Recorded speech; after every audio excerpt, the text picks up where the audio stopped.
Welcome to the Tea Room with Talia Reese. Wow, yes. it's what an honor to be here in the basement. Where are we even? By the way, like Great Neck is West. Yeah. It's West Egg, right? Yes, correct. Yeah, this is Gatsby Lounge. Gatsby had a podcasting studio in his basement. Yes, his basement was a lot nicer than mine. This is very far afield from Great Gatsby, Talia. I don't understand this. No, you know what? I love that you came here, and the first thing you did was hit Everfresh. You wanted to see. Well, I was very early. I have a disorder, and I have to be places at least 40 minutes early. No, and I should have been ready for you. You weren't. You're still not, apparently. You really just rolled in from Here's camp. the thing. Okay, yeah. Rabbi Gavriel Bellino you're my first rabbi on the podcast. This is a huge, and because I know a lot of rabbis given my line of work. You do? Yes. Do you have favorites? You are. Am I your favorite? You are among. You are top rabbi 3. You deserve, my friend. And I was so frazzled this morning. My daughter made an electrolysis appointment. This was unnecessary point of information. You know what? And I'm still wearing my shorts. But I get it. The whole Bukharian genetic makeup.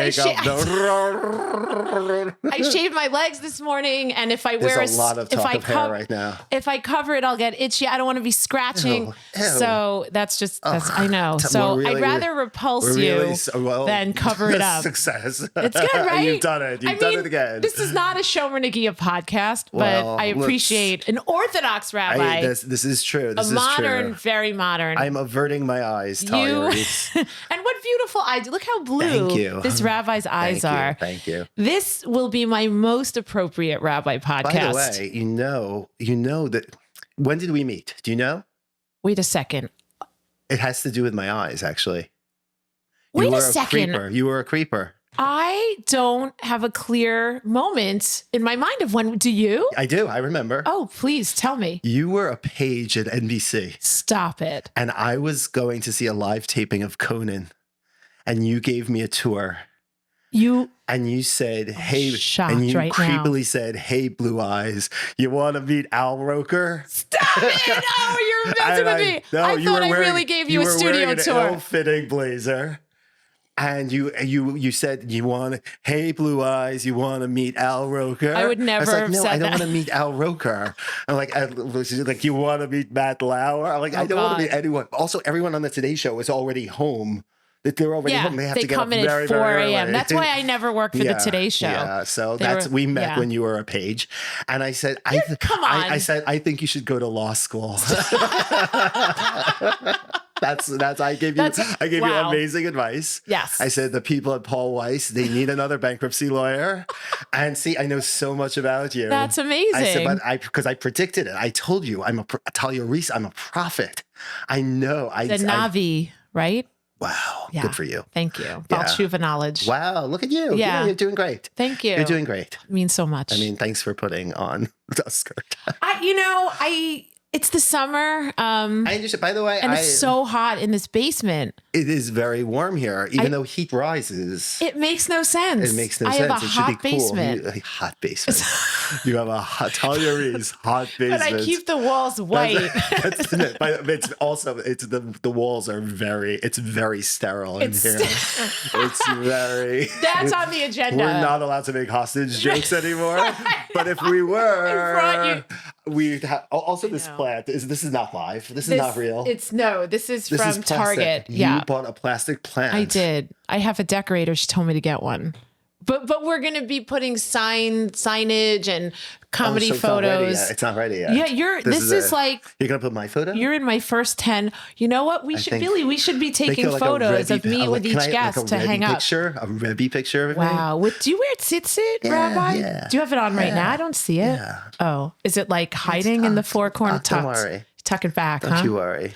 All right, that's cool. I'm like a Morano, a crypto Jew. We keep things on the inside a little. That's good. Well, your name is Rabbi Bellino. It is. I know the first time I remember, I thought I was introduced to you by Dana Friedman, one of your members. It's very possible. Yes. And when she said Rabbi Bellino, I said, Bellino, he's an Italian Jew. How hairy is he? Oh. And she said, we're back to hair. Or it's a big theme with me. Yeah. But so she said, yes, very, very intuitive. His name is Italian. And she proceeded to tell me something about your background. So I thought all this time that you yourself were a convert, but you grew up in New York City and went to Ramaz High School. Correct. So you're not a convert. No, my father converted. That's okay. My mother is like typical American Ashkenaz, okay. pretty like Litvish kind of kind of energy. And yeah, she grew up like Bronx and Yonkers. My father grew up in Philadelphia and converted. So how did he get to that place? I mean, that's incredible. Yeah, I mean, no, it's amazing. It's really amazing. I mean, he's done Daf Yomi several times. He's great. He's the best. Okay. He's like really good at this. So you're close. You're close with your parents. Yeah, of course. Okay. I'm an only child. You are. I am. You couldn't tell. Now it all makes sense. Now it all makes sense. Wow. Like, pulpit rabbi. I mean, it's lots convert of things. father. Only child. You're a stereotype. I don't know how to play like board games. Oh my God. I really don't. You're gonna make me sad. Like, do you know? Like, have you ever played Clue? Of course. Not this guy. I have no idea. Oh Not my a God. Clue.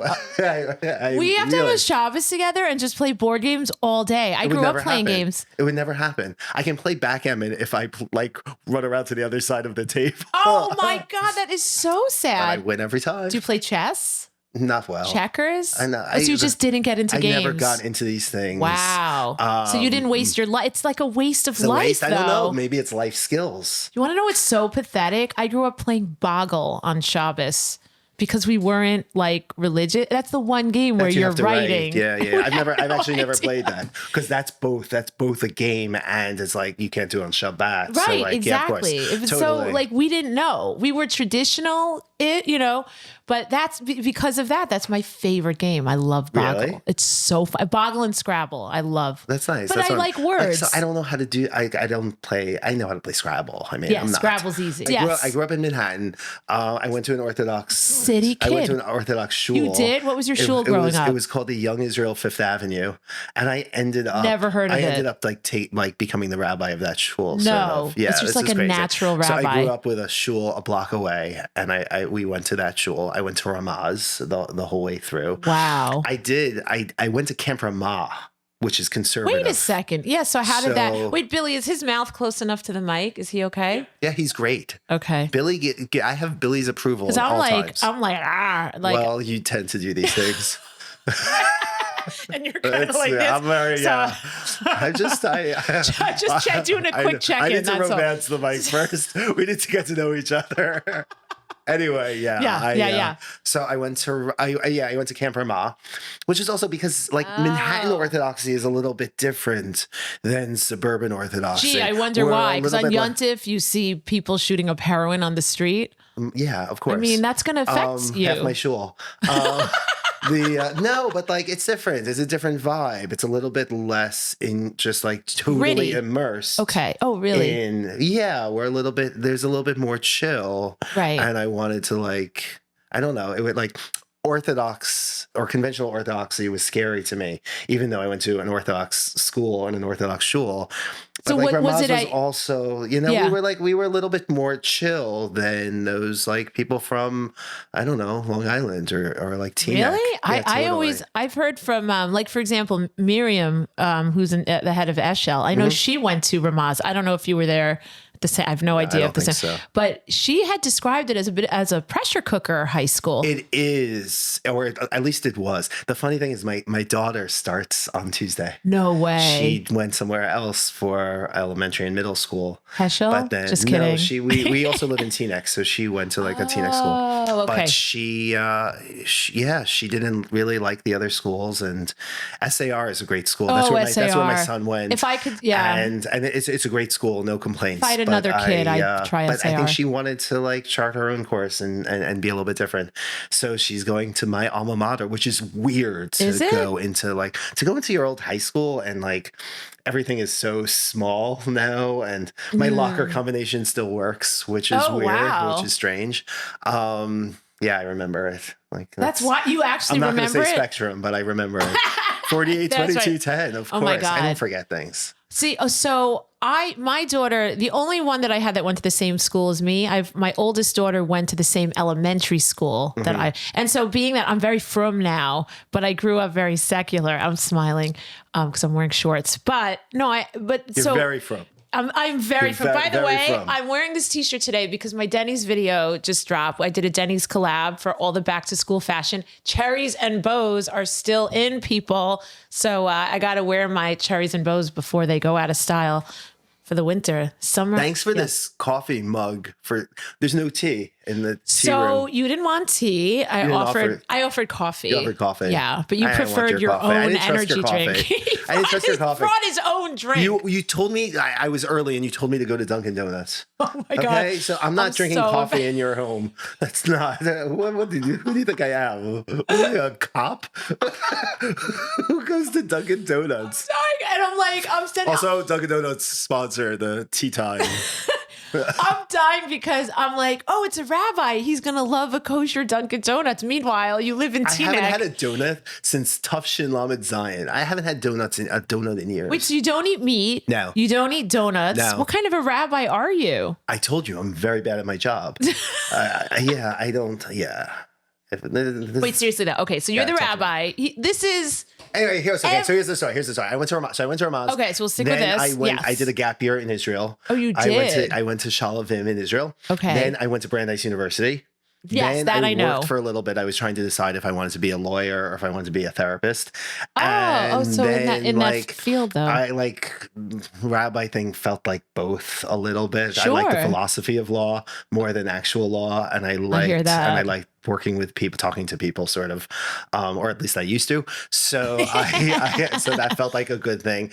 Well, I mean, you are the rabbi of it's kind of an iconic shul, iconic synagogues, the Sixth Street, synagogue, your synagogue. current synagogue. So I know you're saying you were at other synagogue. Well, I guess when you were very young, you were. So here's what happened. I for my internship, I was the intern at the shul, the synagogue I grew up. Oh, okay. The rabbinic intern. Right. And then the rabbinic intern. Right. And the rabbi retired around that point. Okay. So I kind of inherited it, and they were going through some changes. They ended up losing their building. That's why I hadn't heard of that. Young Israel Fifth Avenue. So we basically negotiated this deal to take over another shul, not quite a merge, like a non-hostile takeover.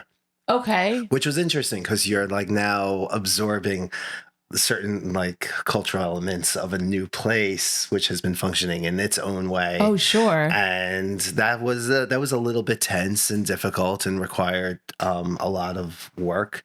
But we put something nice together, and it's called Sixth Street Community Synagogue. Oh, that became Sixth Street. So we moved almost everybody over, and we had these two congregations. Israel. Wow. That's the story. That's the story there. And you have some really well-known members and like a lot of Jews from the arts community in the city. So that's the nice thing. I mean, that part of it is being in Manhattan, part is that being downtown. And I think also just naturally I will attract very diverse. So, why does everyone like you, Rabbi Bellino? They do Everybody not. Oh my God, loves you. I have my share of people. Of course they don't. No, I mean. Come on. They don't like a lot of people. You relate with everybody. I'm not for a lot of people, and but the people that matter. I don't know if but let's start. I'm going to name some of the people that I know from your show, because I'm not I don't know a ton of people at the city synagogues. You know, I might know some of the yentas that come around here so much, sometime, and then go back to the city. I know a few people at KJ, Fifth Avenue, Park East, and I'm talking just a handful. Sixth Street Synagogue. I got some real friends there. Yeah, well, so we get a lot of your degenerate comedians. I kind of became the rabbi to comedians at some point. How did that happen? Which is fun. Listen, I always got Sandra Bernhard, Leah Forster, Modi, who Modi's gonna be furious that you named him third. You know what? I'm so female centric. I just start naming. So I start thinking women before men. I can't help it. It's what I do. So Modi was there before I was there. That was his shul. What was it called? And it was Sixth Street. Oh, it was called Sixth Street. Okay. Yeah, Sixth Street Synagogue, or I think I had that. Whatever. Okay. But yeah, he was there. Was he a comedian already? He was a comedian, of course. Okay. Yeah. Well, I know he started out in banking, Wall Street type stuff. But he was there, and he was like the best. Absolutely, like became my best friend very, very quickly. Oh, you're kidding! So you really go back? I mean, it's now been like 12 years for us. Oh, that's it? Yeah. Oh, okay. Yeah. Cool. Because I was at the other shul for like 7 years. And I got the sense it was shorter than that. Modi's the best and the funniest, and like just in shul. So funny. In shul, because he loves shul. He loves davening. He loves Torah. He loves the experience, but also like he's funny and weird, and has his stuff, and it's great. It's the best. I love watching your banter back and forth. You guys are so fun together. It's been very, very fun. And to see how much you support him is beautiful. It's really, and vice versa. I don't get mitzvah credit for that. He's great. He's your friend. Great. It's the horrible people that I support that I get like mitzvah credit for. I get Jew points for. No, he's great. He's the best. He's and we have so much fun together, and he's all in on shul, and it's.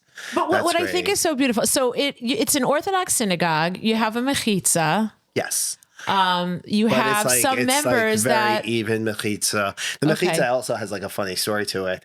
The shul didn't have a mechitza originally, but men and women sat separately. Right. And a rabbi in the 60s decided to put in a mechitza, but they couldn't just put it down the middle because that would have blocked the aisle that was down the middle, and it just like wouldn't have the space wouldn't have functioned. Okay. So they appended the mechitza onto one side of the pews, so it kind of looks like a circus train almost. I'm trying to. So you open the doors, like they swivel open. But at the time, the president of the shul was a woman, and she insisted. Really? She insisted. We're pretty sure that we're the first Orthodox shul to have a female president. Yeah, I want to talk about this stuff. Yeah. And so she insisted that the men get penned in and not the women. Oh my God, that's fabulous. So it's like a little backwards, and like men wouldn't naturally go to the side that they're supposed to be on. I guess I didn't notice that. So I've done 2 shows at your synagogue, 2 comedy shows. Yeah. And I think the last one I did, there was like Hani Lisbon had organized it. And I mean, it was, Judy Gold on the show. Yeah. Sandra Bernhard. She came into, totally. And she was like, using expletives, and they're on the bima. And I was looking at your face, and you're so chill. Yeah. But that's why people love you. And like, you're the most relaxed. Well, that's the thing. That's the balance. How do you, handle. So this is the thing. I think it's possible to take shul seriously and religion seriously and spirituality seriously, and also not take yourself so seriously, and not hold people to standards that they cannot possibly reach. Okay. I think that's part of my pulpit, is this kind of like, I'm realistic. And I don't. But you let people be who they are. Yeah, of course. And I think a lot of rabbis don't talk that way, or are not that reasonable. It's such a huge. Also, I don't have many rabbi friends, really. That's what I was going to ask you. Like, do you have... said like everybody loves me? It's true. It's actually not. That's not true. And every once in a while, do other Orthodox rabbis like call you, or like try to come down on you and be like, "Dude, you're not playing the game. Like, what are you doing?" Absolutely, every once in a while. Every once in a while. Like, are you ever surprised by a phone call you get, like by some big Orthodox rabbi? Dude. Yeah. If my cell phone rings and it's a 718 number, I'm like straight to voicemail. It's terrifying. So we're nice to the gays, and people need a place to daven, and we need them, and we need more Jews in shul, and they're devoted and want to come to shul and want to come to Orthodox shul, despite the way that they're spoken about in Orthodox context. Right. Please come to my shul. It's amazing. I love it. Actually, it's not amazing. It's not amazing. No, it's not. It's a no-brainer. It's so funny. Everyone has their stuff. Please. I feel like you're normal, and everyone else is not. Well, right. Then I remember. Not everyone. I grew up. I remember. I grew up in downtown. I grew up in the village. Okay. I grew up, so it wasn't like weird. Oh. It wasn't like you grew up seeing two men holding hands in the street. It wasn't, two women, whatever, and stuff like that. Very sad, scary times for that community. Like the AIDS crisis. Yeah. So I think that I had that advantage. I think of it as an advantage, but it's much easier for me to be really tolerant, more than tolerant, to show affection to that community and to give them a place. I think it's so important because it's corrective. It's corrective. It's funny. You can't just, when people have been excluded, meeting them halfway isn't enough. And so I have to give every cue that they're welcome, they're appreciated, that they're safe, and that they're important to us, and that they're important to God, and that yes, that we need that. We need them, literally. Yeah, we need them. Oh no, I preach. We can't have it. It can't be any other. It can't be any other way. But yeah, so I've gotten criticized, and I'm not even such a progressive on this topic. I mean, I don't perform like religious ceremonies for that. I don't do that. Oh, you wouldn't officiate? I don't do that. I'll sign civil. I think. I mean, that's a secular marriage. Right. Okay. They should be afforded whatever rights within our modern democracy. Of course. Right. That's a no-brainer to me, also. But I don't perform ceremonies of any kind. That's because I think that there's no facilitation for that within halakha. Like our legal system is such that it just doesn't provide. It will glitch out from this sort of thing. So you are a law guy. You're a law guy. Yeah, of course. Yeah. But that doesn't stop me from, example, how charging membership. Right. Okay. I'm gonna make two guys pay individual membership. For what? For what? To make a point? Interesting. To whom? To other rabbis? To Hashem? Who am I making a point to? Right. Give them family membership. It's a household. It's a family. Of course. Right. Of course. Who cares? That's what I'm gonna. That's my frumkeit. That's not my frumkeit. That's what you have to think about. Hopefully, my frumkeit is much deeper than preserving. Family is a family. Stop it. So. Well, I'm going to say something now, and if you want me to cut this, I'll cut this. No, we don't cut anything here at tea time. But I remember, this is when I had Dana Friedman, who's one of your members. She's a trans woman. Yeah. Comedy producer, comedian. You missed the roast of her. Well, oh my God, that's right. We were on that roast together. Oh, I got roasted so hard by Liz Glazer. Yeah, you knew her in law school, right? I know, right? But I sent a Zoom one, and it got what do you call it? I sent a pre-recorded one, and she showed it. It was very good. It was very funny. I think I nailed her. It was excellent. Yeah. I was actually proud of my performance. I didn't get to see yours. Yeah, it was good. It was good. Wait, she actually sent me 1 minute. I did see 1 minute of it. At one point I said that that 1 year on Purim, Dana dressed up as Queen Estrogen. So dumb. Oh my God, that's great. No, it was great. It was very. I didn't see that. Oh. And then Dana criticized me for not being aggressive enough. Oh my God. I was pretty. I don't know. I was It was a roast. I really went after her. Oh no, I really want to find my Dana jokes now.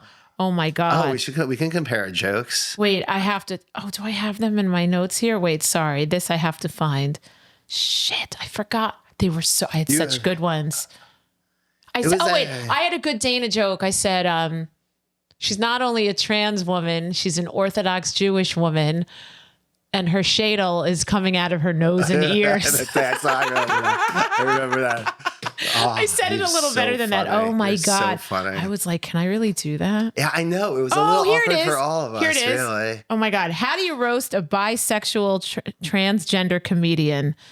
Dana, you had a lot of balls to ask me to do this. Yeah. And that's my opening. Sorry. I don't know. None of this makes sense. These were like my raw notes. Oh, this was so funny. Oh, yeah. Can I read these jokes? Yeah, of course. I'll get mine. Yeah, let's do it. I said, go. Dana is the most successful Orthodox Jewish transgendered bisexual comedian in New York City. That's funny. It's funny. She's getting a lot of attention now. I know. This is funny. Let's say, Dana was just a young person when she made a brave decision that would subject her to humiliation and ridicule for the rest of her life when she decided to become a comedian. That's funny. These were fun. Yeah. If I had to describe her comedy in one word, it would be hilarious, and her gender confusing. Oh, wait, I'm sorry. I got that backwards. That's good. These were so fun. Dana doesn't know the difference between a man and a woman or a setup and a punchline. I don't want to harp on Dana being trans because there's other things to... No, there isn't. There really isn't. Dana, I wish this could be my act because the jokes wrote themselves. I don't know. Okay. Oh, yeah. I said Dana's shul is the Sixth Street Synagogue, the only shul where even the mechitza has gender confusion. Oh, that's good. That's nice. Yeah. All right. Okay. I don't know. Yeah. I'd save everything. That's fun. Oh, wait. Now so all I knew so much about you from Dana. And I knew that your shul was like a safe place for Orthodox for marginalized comedians, bisexual, out, gay, lesbian, trans, you could sit on whatever side of the mechitza you feel comfortable, and everyone has a healthy view of Judaism and self-esteem. I think I won over Dana very early on when she asked me, because she's very serious. So she was like, Rabbi, am I allowed to do stand-up during the 9 days? And I said, Dana, you absolutely are, because you're not that funny. Everyone else, they can't, but you can, absolutely. And I was just like, that was God. Yeah. That's so funny. It was early. But yeah, I gotta say, this was like years ago when I met you at a Broadway comedy. You said the nicest thing to me, by the way. I did like some crappy little Broadway comedy show on Christmas Eve, which should be like a big marquee night for me performing. And you were there for some reason. But I don't remember, but you came up to me and you said, you really should be doing something much better than this. I always hated that club, by the way. That was always, it really irks me. It's such a depressing club. It's in the basement like we are now, I guess. Yeah, but no, this is like a nice finished basement at least. It's better than Broadway comedy. I have a gym out there. That's now a museum, but I have a fake plant. Hello. Did you name the plant? My plant is Helga. But I remember I was still from my sheltered little suburban, modern Orthodox, traditional Sephardic world. And I'm like, here's this rabbi that's welcoming trans and comedians and gay people. And I remember I went up to you and I was like, I think what you're doing is so great. And I feel like you save people's lives and you're like kind of like a hero. I don't know if you remember me. And then you said to me, you go, why? Because I'm less shitty than other people. That's something. That sounds other like, rabbis. That sounds like me. That sounds like me. He's so humble. No, but listen. I don't actively save lives, but I think that part of our attitude, and part of what we have to correct is because we are in the business of preserving life, and that includes mental health. Yes. And I think we've done a lot of damage, and we've done a lot, and that's one of the easy. I think it's one of the easier ones to fix, honestly. Okay. Well, let me ask you, how is Sandra Bernhard a member of your shul? She's not Orthodox, and she loves it there. She's so active. She loves it. She's active. She's like, she belts out whatever we're singing. She's like my hero, by the way. Whatever we're singing. She's so That's beautiful. She's also, I love her. She's an icon. I love her. She's become a very good friend. Wow. And it's so good to have. It's so great for me. But how is she a member of an Orthodox synagogue? These are great questions. I don't know. Is it you? Is it like... No, I think she wants, maybe people want to check certain traditional boxes and she's... Oh, that's interesting. And I don't know. These are good. This is a good question. Okay. It happens that my shul is really efficient. Kiddush is good. I don't think she's coming for either of these things. Right, but it helps. People are afraid of, or when they hear Orthodox and they run. We leave her alone. She's privacy, and we try not to bother her too much. No, we leave her alone, and I think that's certainly part of it. Yeah. I used to have such a fear of Orthodox because before I knew what I was doing. Me too. Right? Yeah, of course. I grew up where it was conservative, I guess capital C, and the whole davening is out loud and together. Mm-hmm. And page numbers being announced, even though you knew where you were because you're all reading everything together. Then all of a sudden I'm in the Orthodox world. There's silent Amida. There's no page numbers being given. You just kind of have to know new tunes that maybe you didn't grow up with. It's so intimidating. Yeah, I hear. It was a very steep learning curve for me. Right. I mean, that's how badly I wanted to marry somebody nice. That's funny. Yeah. Well, you did it. I did it. Twice. No. That's what I'm saying. I screwed up. I wasn't such a nice one. That's when I got more from. I was going through my very religious phase when I captured my second husband, who was in Winnipeg, only from Jew out of studying Talmud in an igloo. I rescued him, brought him to New York. He's a rescue. In Winnipeg. So there's the Herzliya shul. That's it. Nice. And it's small and getting even smaller. Since we got married, it's dwindled like beyond. It's really, there's a Chabad. Mm-hmm. It's a big active Chabad. They cater to only kosher caterer now in Winnipeg. This is fascinating. But I really had a strong desire to learn Judaism and to be in it. I feel like I was born, like it hit me one day. I'm like, I'm born Jewish. Right. Well, I want to do this 100%. When did you start moving into more like Orthodox circles? Was that in college? Was that Penn? Yes, but it was not on my own. My parents became Baal Tshuva while like literally the minute I left for college. Oh, interesting. You come home for Thanksgiving and like the light is off in the fridge kind of thing? I mean, I don't know that they took it that far. Okay. But remember, my dad is Sephardi. But actually, no, there's some really hardcore Smarties. I don't want to. But now, actually, not so much then. Or, yes, I will hold to that. But no, I would come home for Sukkot. And all of a sudden there was a sukkah. And I'm like, oh, that thing we learned about in Hebrew school. It's like a real thing people do. So their empty nest syndrome was No, because I had a brother that's 14 years younger than me. Whoa. Yeah. So when I started college, he started kindergarten and they made a bold decision to send him to yeshiva. His name is Oops. No, I have like super young parents. And I think my mom, it was either like she was in her 30s and it was either like get a job or have another baby. So she chose to stay out of the workforce. Okay, that checks. Yeah. It's rough out there. It is. Yeah. But it's rough there too. So I give her a lot of credit. But so my dad had been going through probably like some kind of midlife crisis, met a frum rabbi, convinced him to, I don't know, go to the mikveh, send your youngest to yeshiva.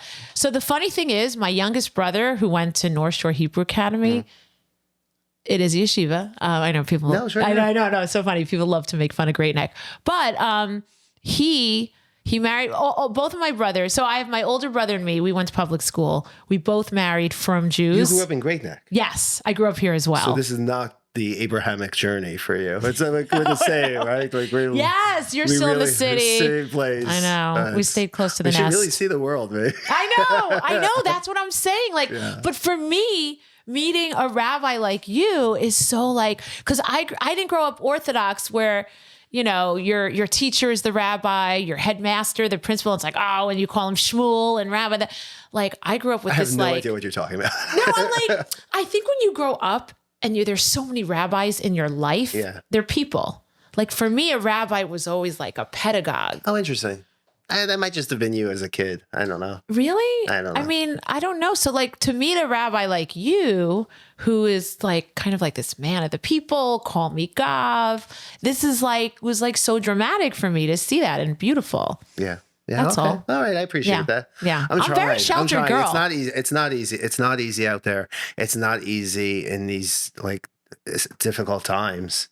I mean, people look to us for answers, and we like, I can't give great answers. So like, does Trump becoming president get you more members? Like, is that better for business or worse for business? No, I don't think it comes up because it's so polarizing, and the stats are such that it's going to be very split. So we don't talk about these things. And you don't talk politics. I don't talk politics. Rabbis aren't really supposed to, right? Well, they can, and they often do. I mean, it's unbelievable. Yeah. Someone like gets his smicha, and next thing you know, he's an expert in international politics. Yeah, right. I mean, my God, really, seriously. Like, how do people talk this way? I really never understood. I remember as a kid also, like the rabbi growing up would like to talk about who like people should be voting for. I just was like, stay in your lane. Seriously. I mean, it's really, but I understand using Torah as your lens in interpreting the world. Right. That's your lens, and someone's going to use Torah as a very different lens. Mm-hmm. And so you're going to get up there and tell people who to vote for? That's insane. So they would never, ever do that. But if, I do like to talk about political issues, but as philosophy, what is the way that we approach this sort of thing? This past parsha, we learned about the king, appointing the king, and the Torah spends more time talking about checking the power of the king than the actual duties of the king. So talk about what is the Torah's vision on power, on monarchy, on what sort of leaders are we looking at? The Torah's description of a king, he's basically like a scribe who studies Torah all day. I mean, it's a very different model, like this utopian model of kingship. Okay. That's very, very different.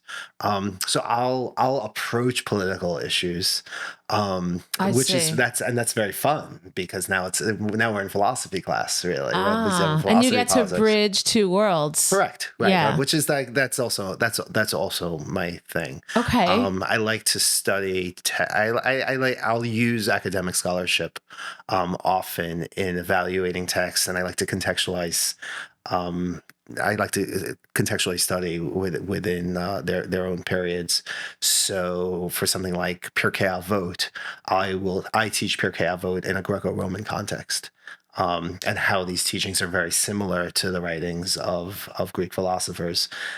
Sure. Yeah. There's this very important overlap of the Epicureans and the Stoics. Well, they say they took it from Pirkei Avot, no? No. It's not like that. It's coincidental. It's not coincidental. Or there's a legal term for that. It's like a spontaneous creation. I don't know that. Okay. I think it's that smart people in the region are speaking in these ways.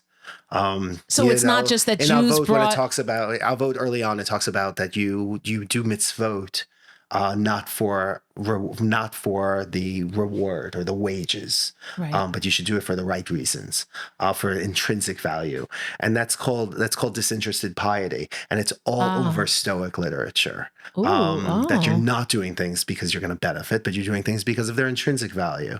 They're that's a very important point of overlap, and it's hard to say. The rabbis didn't have Greek books of philosophy on their shelves. There are no books. But there are these wisdom traditions that get passed around regionally that there are too many similarities for it to be coincidental. Right. So that's part of my shtick. Well, let me ask you this. Do you use AI now when you put together your sermons? And yes, I said sermons because I'm a goy. So I don't use AI for sermons. That seems crazy. I mean, isn't that taking over? AI is very good for references. Okay. And to do it's very good for some charting of information, how the way that words are used. That's actually very useful. Of course, it can't go unchecked. So I've been using it a little bit. Okay. but it's certainly. I mean, it can put together a whole talk. Yeah, of right? course. I mean, how nuts is that? Of course, yeah. None of our jobs are safe, Talia. I know. I've tried to do it for comedy, but so far it only spits back really corny jokes. I'm like, all right, we're safe for now. But your job, I think, might be harder than mine because you have to have new material every week. Yeah, I guess, but it's not. I don't have to. It's different. It's more expository. So, and there is a built-in structure. So I'm not just like winging it like you would be if you were coming up with new material every single week. Right. So that's harder. By the way, so getting around to be funny people has made me funnier and has also really helped me in the way that I speak, in the way that I present. Modi has been very helpful. I mean, he changed my like wedding game. Interesting. Absolutely. Where it's not just getting up and like, well, like he has so much presence and charisma. You're telling me you can learn that, or that can rub off on you? Absolutely. Modi rubs off on me. Yes. No. I bet, baby. You two are awfully close. I told you we're very close. Where's your Moshiach energy hat today, huh? I'm wearing Erewhon. Do you know what Erewhon is? It sounds familiar. I'm not sure. Like Whole Foods in LA, but 17 times the price. Oh, it's like the fanciest. Like you can get like a $70 smoothie. I both never want to go there and want to go there ASAP. You have to go there. Like it's that's really crazy. Good. It's really, really good. So yeah, I needed a hat. Okay, so no, to project. So Moshiach, and it's funny when I got to open for Modi when I was 6 years in doing comedy, which is really only like 4 or 5 years ago. What year is this? So I'm in year 11. Yikes! Wow, I know. Great. Thank you. You're great. Thanks. You're really funny. You're a really hard worker. And that doesn't mean you're not funny. Like she tries. She hard. Works really hard at it, really hard. No, I feel like you're constantly going for spots that life is that's very disruptive. Yeah. It's that must be, what is that noise? Oh my gosh. That's my Hava Nagila doorbell. My Someone's daughter at your front door. Isabella, it's okay. Let me text my other daughter to just let her in. Whatever. Shouldn't they be able to figure it out? Yeah. Wait. Call Isabella. I'm doing podcast. Great. You were giving me compliments. And now the moment has passed. Well, no, this actually all works in really nicely because they're saying you're balancing. You're a mom. The state has not taken your children away from you. Can you believe it? I mean, it's amazing. So like, that's a lot. And then to run out to go to like Rodney's. What's it called? Yeah, Rodney's. I love Rodney's Comedy Club. So where are your clubs these days? Rodney's my home club. Comic Strip. Yeah, you're at the Comic Strip a lot. I was there I mean, I think really from the pandemic, and then for 4 years I was there 2 weekends a month. Well, not Shabbos, but basically 2 weekends. I really built like a whole second act working at the Strip. Yeah, great. I was at Broadway a lot. Our favorite club, not so much anymore. Good. My friend he was the booker, who's also my friend. He moved to LA. Mm-hmm. You know what? Things change. It's really, of course. It's, what do you call it? Like whack-a-mole. Now I work at this club, and then this booker leaves. Now I work at this club. Yeah, that's life. Yeah. Yeah. But it's not just the clubs. I always thought you were really impressive. I always thought you were really funny. You have this like Lucille Ball meets Gary Delabate energy. I know. Well, I get in trouble for using meat forks on yogurt. Oh. And he's cold contact. It's like, Lucille, I tell you. I'm like, no, I know. We didn't have any clean ones. I didn't think you'd see. I'll toivel it. Whatever. No, you're good. It's cold contact. Yeah. No foul. Oh, there you go. Yeah. Oh, really? Yeah. Oh, he always gets so mad. Well, policy. Okay. Don't get mad. But you actually, you said something so funny. We did an Eshel fundraiser together last year. Mm-hmm. I emceed, and then you did a Q&A with Modi. Remember right, that? Of course. That was only a year ago. Oh my God. That feels like forever. It was so fun because I just got to stand up and tell jokes and roast the honorees. And then you guys kind of had to be serious. It was so funny. Yeah. Although Modi was really funny. You were both. But you were. I'm glad you thought Modi was funny. No, you were. I get no love. No, you were.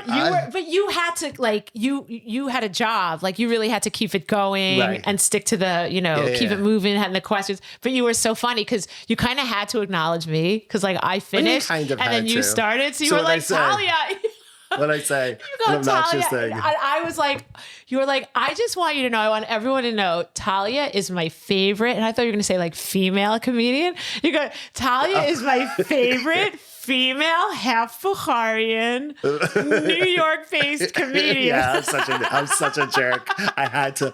That's the thing. Like, no, but that was that's great. how I show affection. But like, why would I even want you to say female comedian? That's like I had to throw a shot at you. Of course, so funny. That's how I show affection. But you're so funny, though. Thank you. Yeah. And that's what people say. There's like rumors, and you can tell me if they're true. Some people are like, I hear Rabbi Bellino even writes some of Modi's material. Is that true? It's very. No, it's not. There were some. So you're saying it's the other way around. Like, there were first of all, there were like roasts that I was like more involved in than others. Like roast jokes are great because they're math.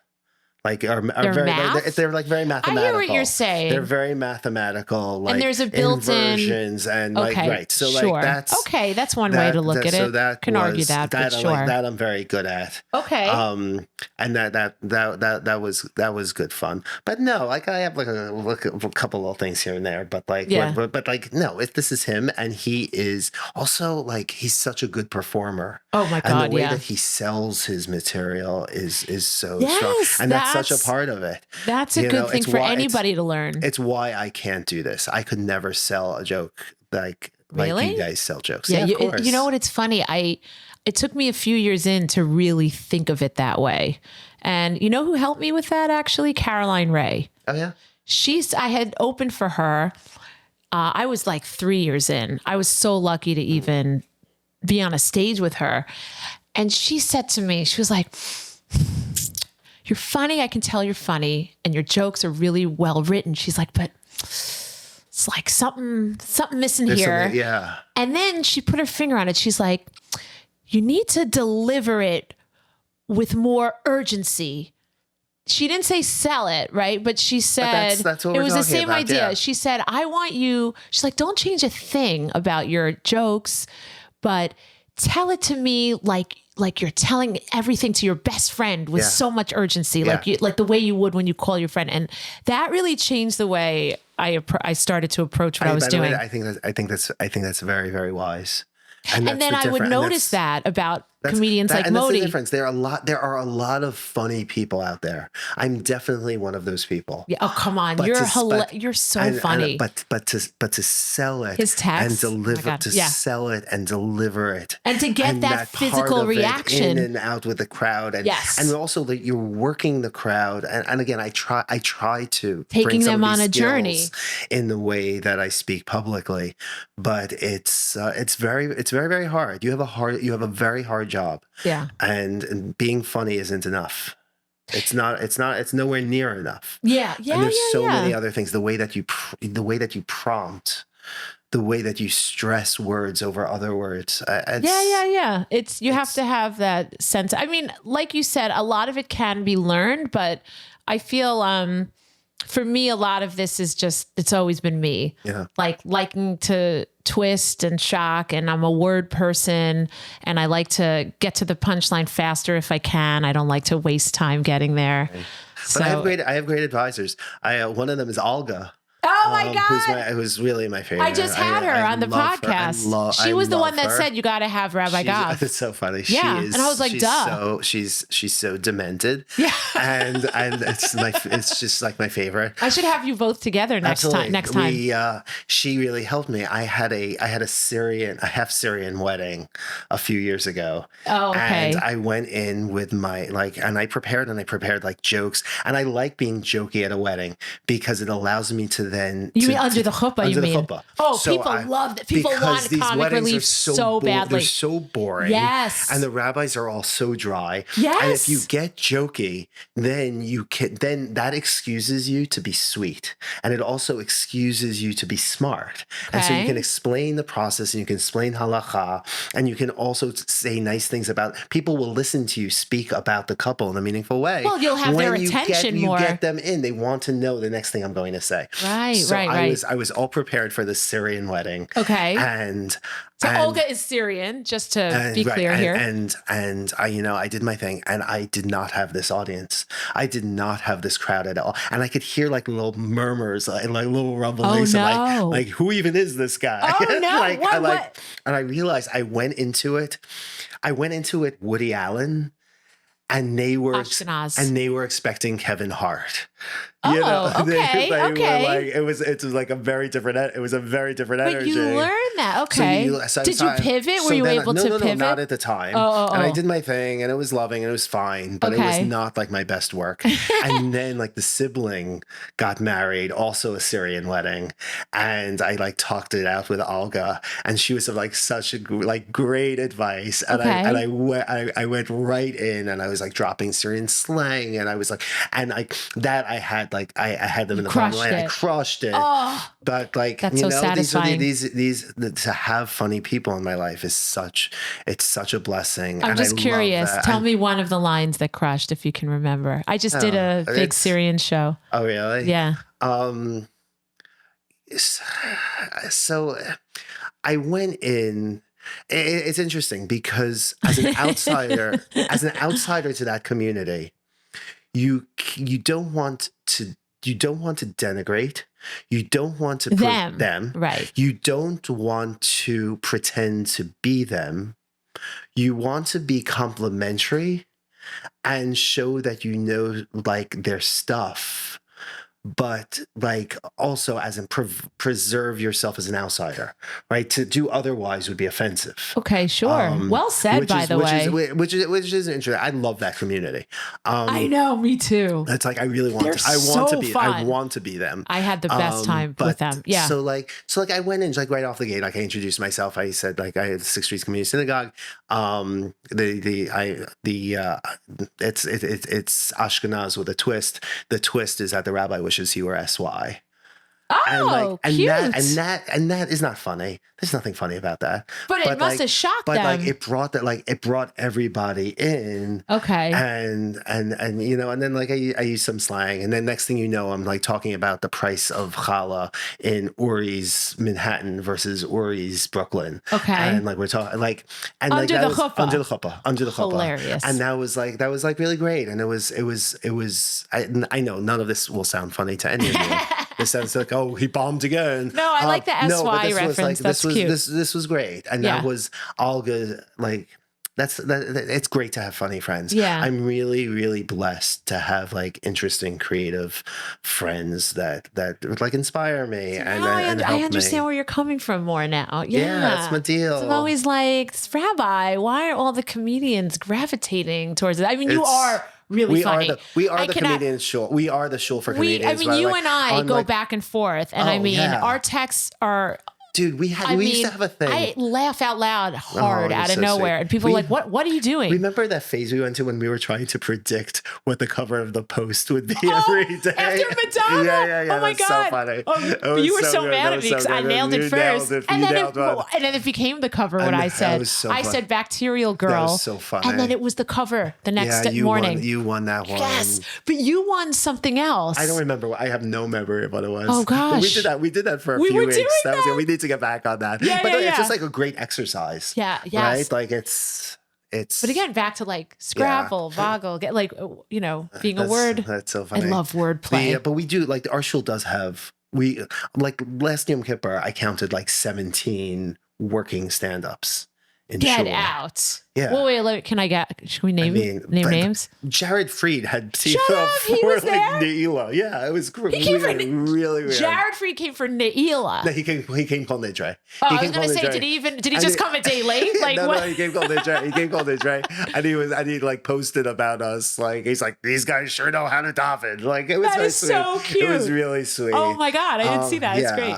Yeah, Eric Newman comes to us. Eric. Yeah, I do a lot of stuff with Eric. Olga's there, right? Leia and Modi, and then Judy Gold sometimes, or does she live there? Yeah. She doesn't live there, but I forget where. Friend. Yeah. She's Upper West Side. I'm like, Dana's always like, Talia, you got to come.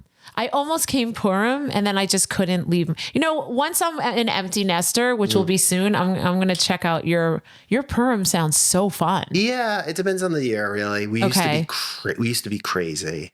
We used to be like, there used to be a line to 2nd Avenue to get into our Purim party. Really? It was like it was like the Halloween parade. It was a lot. My next door neighbor, David Schwimmer, like. Gave me crap. Yeah, he lives next door. So he like gave me crap about it. It's because of you that he's so awesome? No, he gave me crap about it. He was like, if I knew I was living next door to a frat house, so I never moved here. I'm like, okay. He's been so good on Israel. Okay, Ross. Yeah, nice. Shana Tova to you too. Wow. Yeah, no, that's we Ross, used to be a little bit crazier. Okay.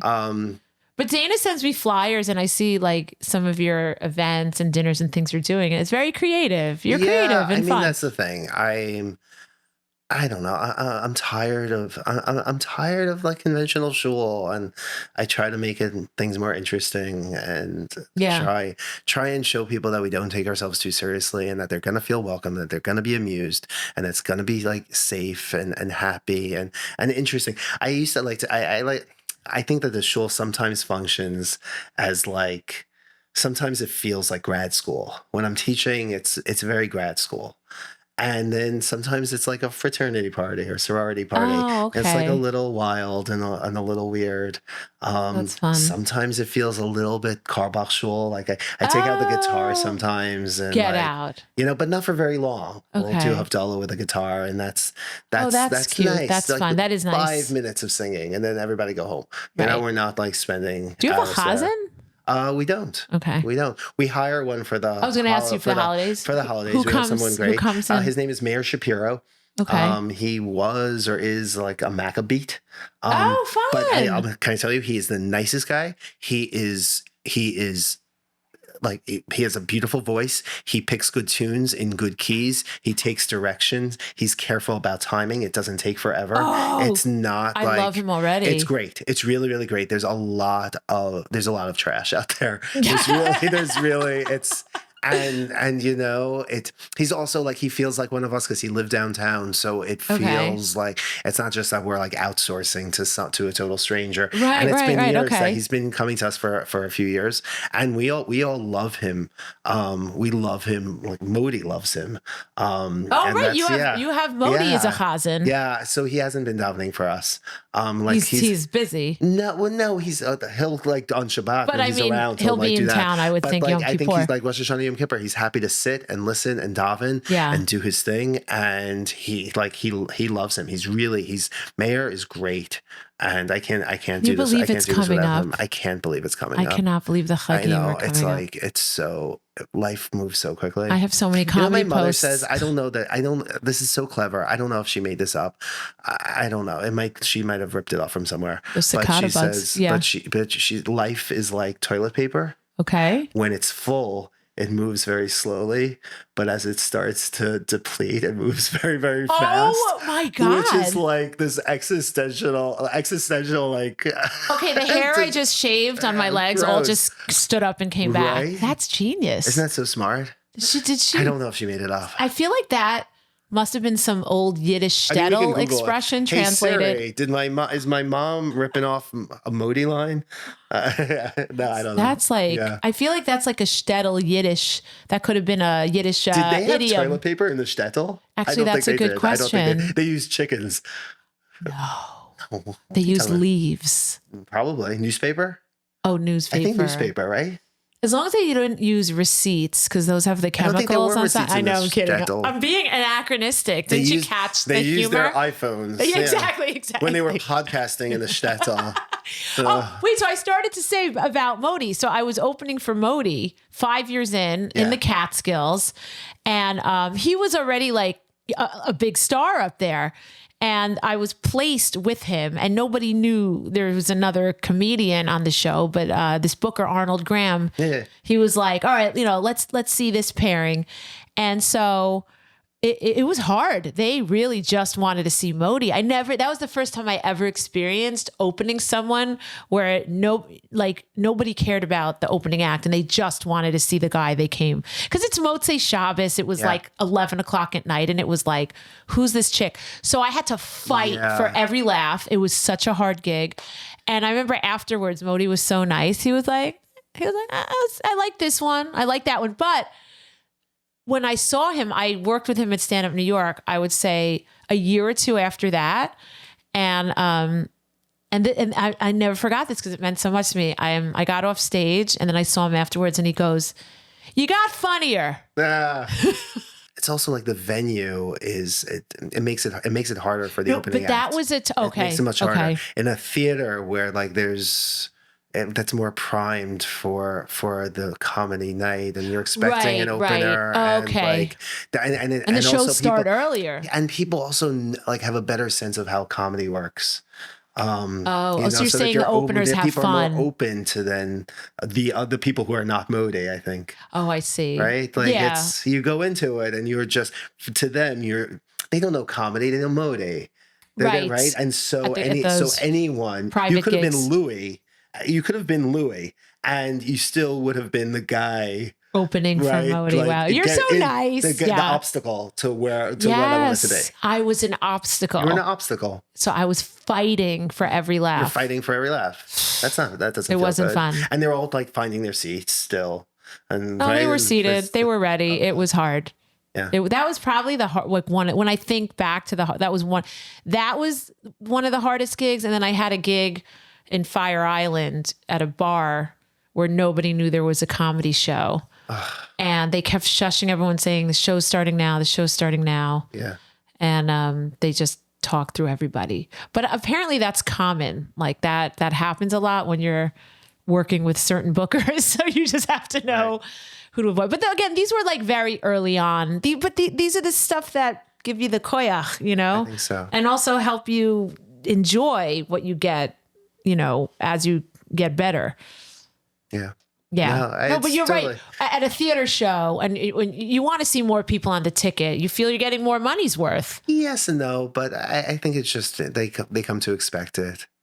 They come to expect it. These are hard. I mean, the Jewish audiences, it's a hard audience. It's a very hard. It gets much more fun when they know you. Of course. When they know then you. You have a relationship. Yeah, when they say, I bought a ticket because I follow you on social media. How's your social media going? It's going, it's going. I'd love to quadruple my following.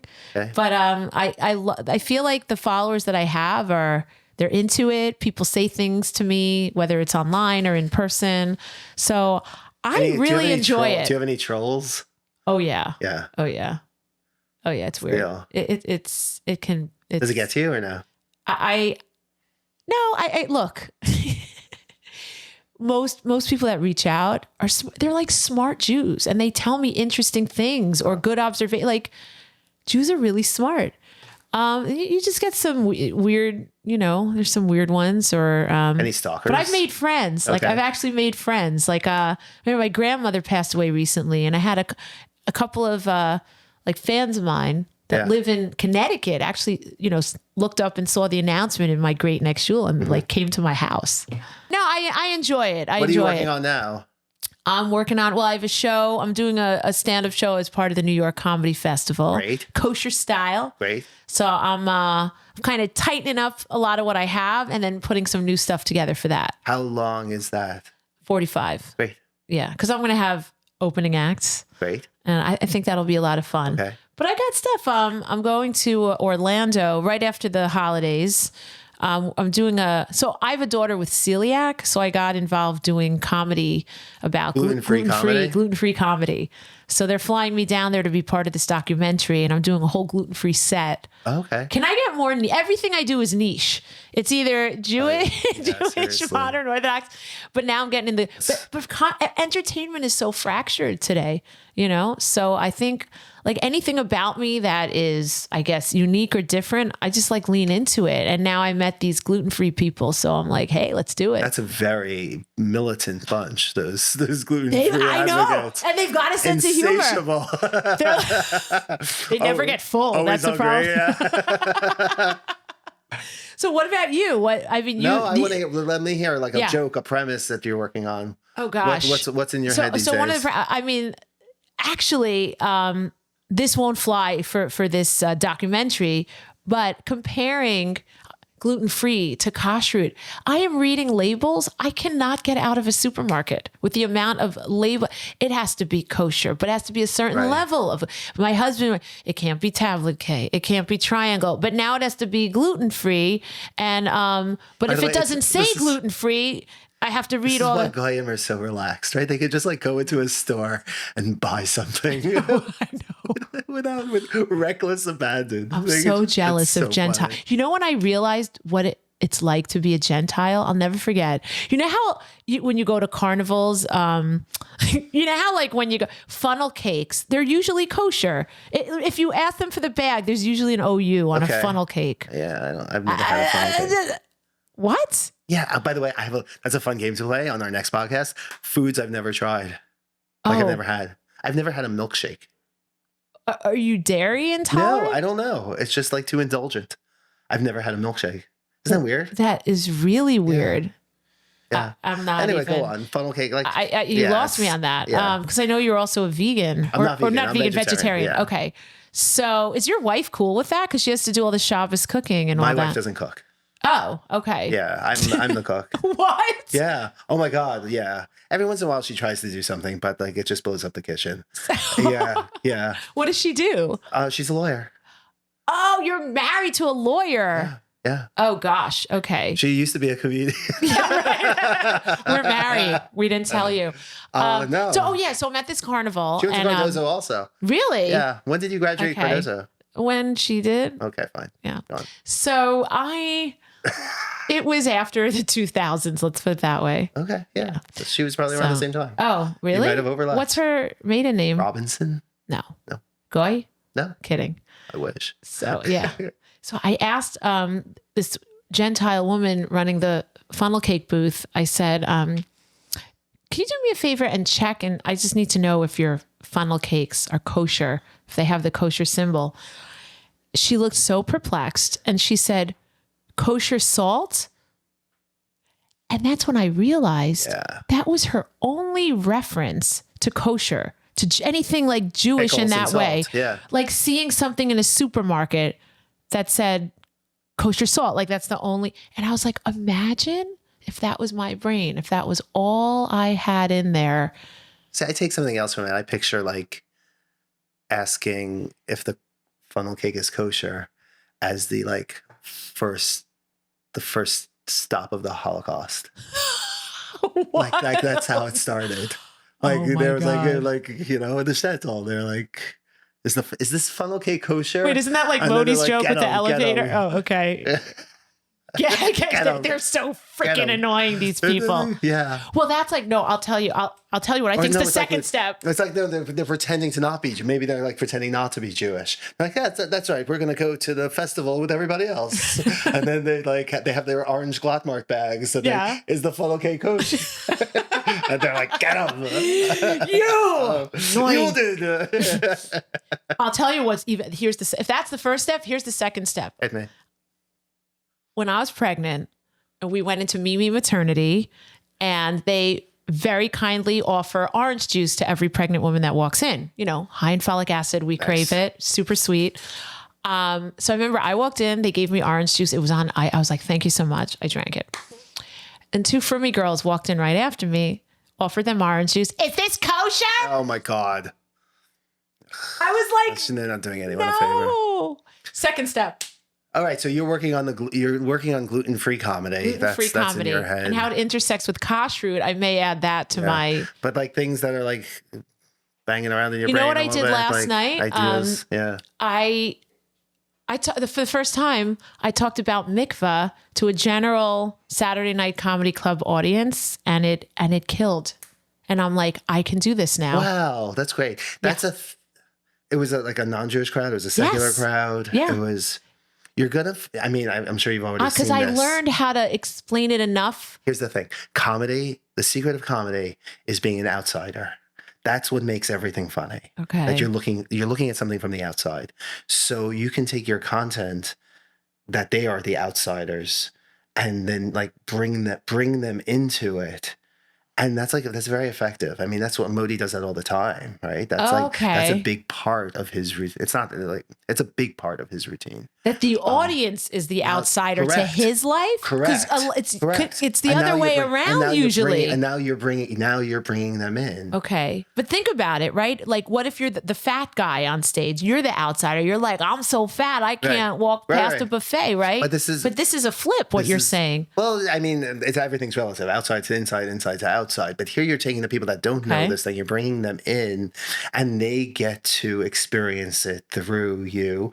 And then the Jews that are there that know this have this great joy in watching it their lives being explained for them now to the outsiders. So that's like that. I don't have to tell you this, but that's a big part of the fun. I think that you're generating. I hear that. There's I know. It's okay. Robots. You have robots all around. Have a Nagila doorbell. I like it. Who's coming? Who's coming over? I think my husband probably just didn't have a key.